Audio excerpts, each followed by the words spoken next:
Listen, they're so arrogant. They waved us over when we walked by. We had other stuff to do. I'm walking by. I could do 500 interviews if I wanted to. Everywhere we were mobbed, just cameras, thousands of news articles, hundreds a day, all over national news, all these big interviews. And then I'm like, I'll be back later. So, hey, how you doing? Like freak out and spit in my face and threaten to attack me and then have our YouTube videos taken down and then say we're liars. What did you make of that? That was pretty shocking. The fact that they, within minutes, were able to, via YouTube possibly, take our videos down. Well, they were on the YouTube page. I mean, they're force-fed by YouTube. Go ahead. And meanwhile, what are they doing? They're doing a quick edit really quick to cut out the spitting, to cut out the fat-shaming part coming from the lady who's, known for her... That's right. They edited it out where they call me a fat bitch. They also attack women. Yes. It was beautiful to see their true colors come out in that moment, and we were able to have that video. We put out our version. We need a meme of him as Triggly Turd. He's not Triggly Turk, it's Triggly Turd. No, Triggly Puff or Triggly Turk. And we need to also say, hey, you're such a big Muslim lady. Put the frickin' burqa on your head. Yeah, exactly. Yeah. Talk about crazy.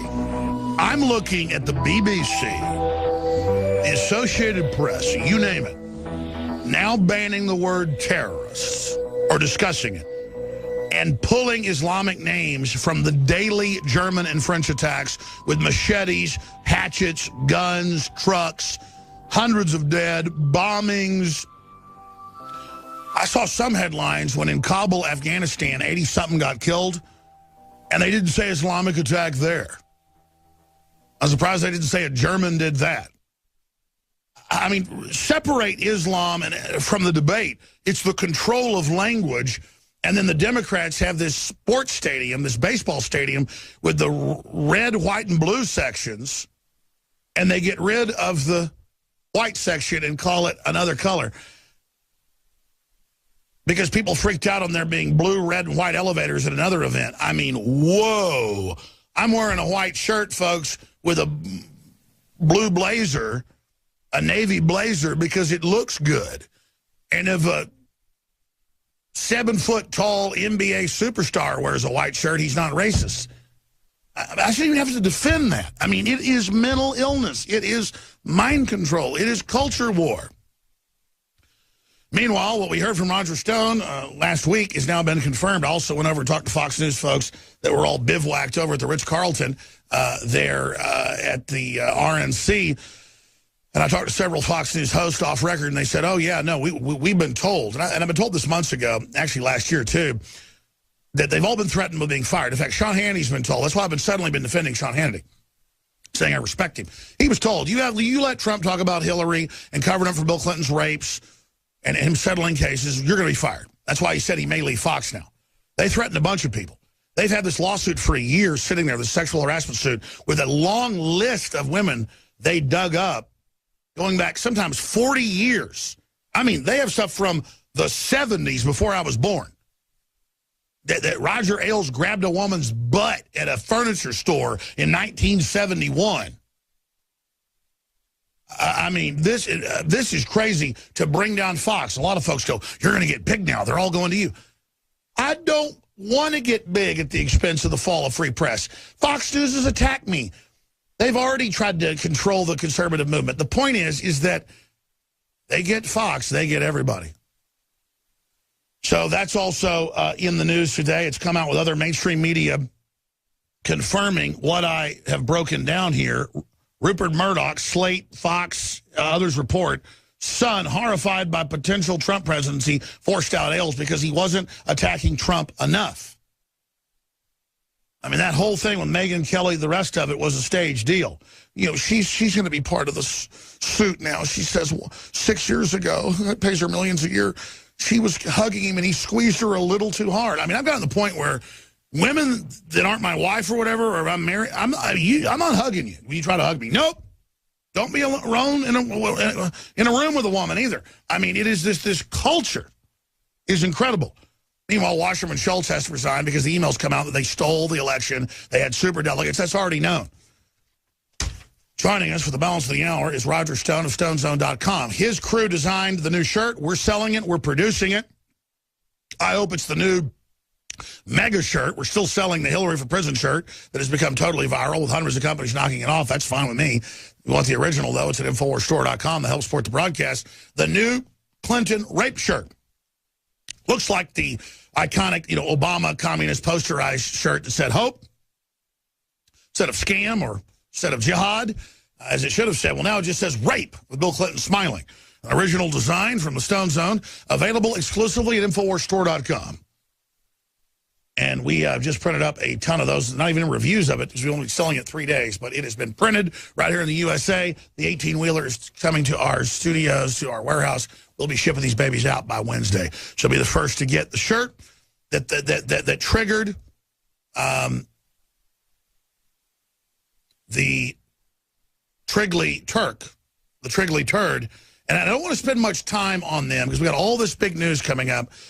If you don't know about it, I'll tell you about it later at the bottom of the hour. But we'll talk about Media Row, hundreds of TV and radio stations all in there. Hey, come on in here. Oh, I'll come back later. I can do my interview. But later, I jump on. They make a big deal that I took over their studio. Total crap. Everybody's seeing through it. But the big thing, the reason I'm going to only mention what happened with the Young Turks, videos all up on Infowars.com from all the other angles of what really happened, them attacking me, hitting me, spitting on me, everything, is that there are people acting like they were with us, screaming and yelling, when it turns out it's their people working for them. And I got set up by them. Okay, I did.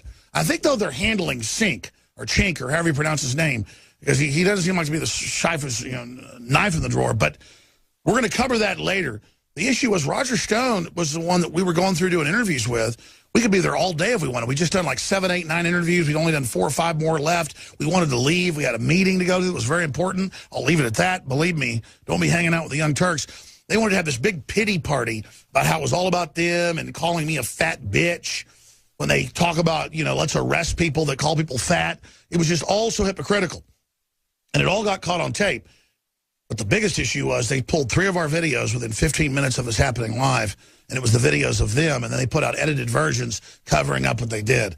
So the fact that they work for YouTube and Google is very scary, and so this affects everybody. But let's shift gears out of that for now. Roger Stone, I want to get into Wasserman Schultz stepping down, the WikiLeaks, where Trump's going from here, his epic speeches against globalism. I mean, this is an incredible time to be alive, my friend.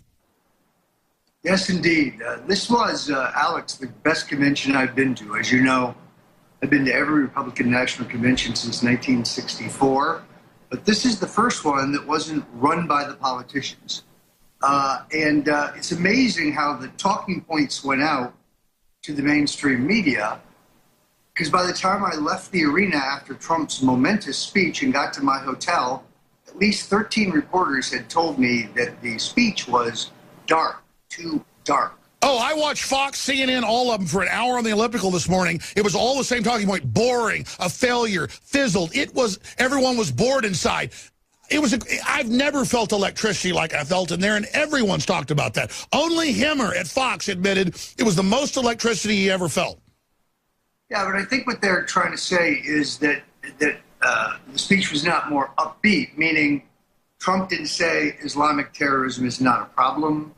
He didn't say that everything at the Veterans Administration healthcare system is wonderful. No, we're in apocalyptic times. This country's hard up against it.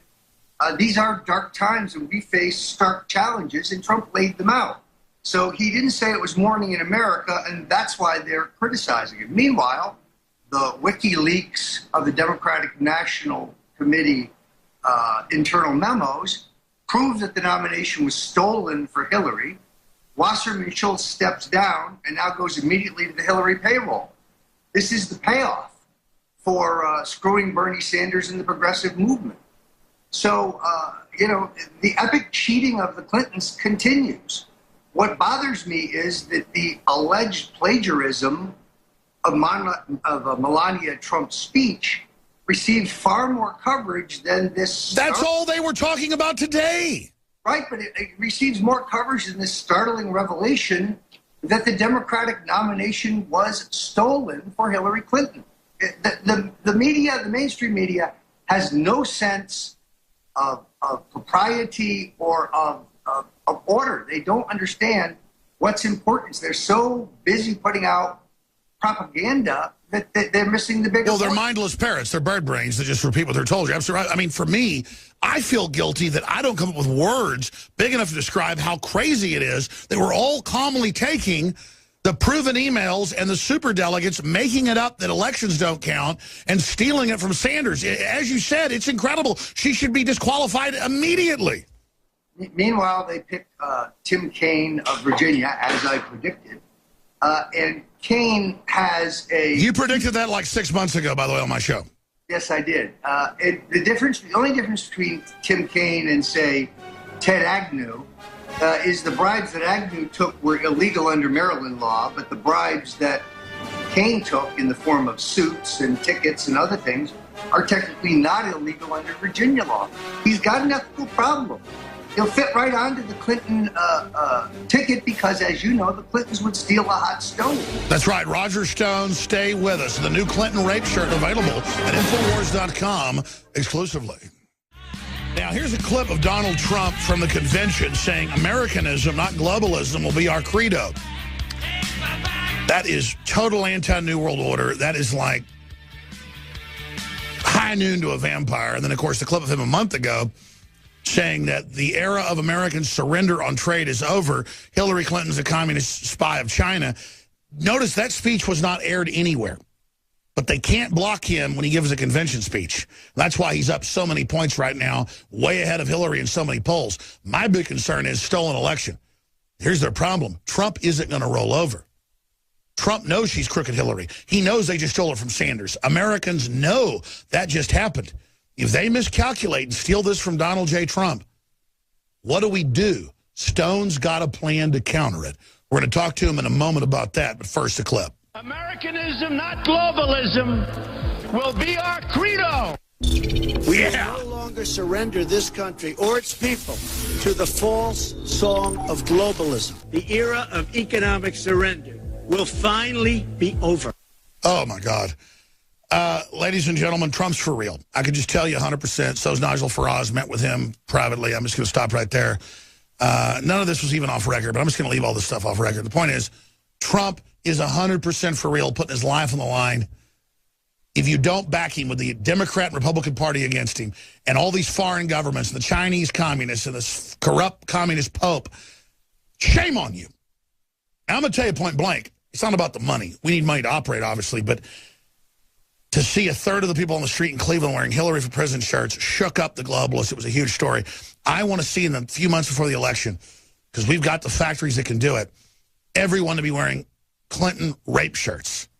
Look at the New York Times. We can put the tweet up showing dozens and dozens of T-shirts and a two-page spread saying photos, of T-shirts. New York Times publishes T-shirts from RNC and leaves out Hillary for President T-shirt, and they wonder why they're dying.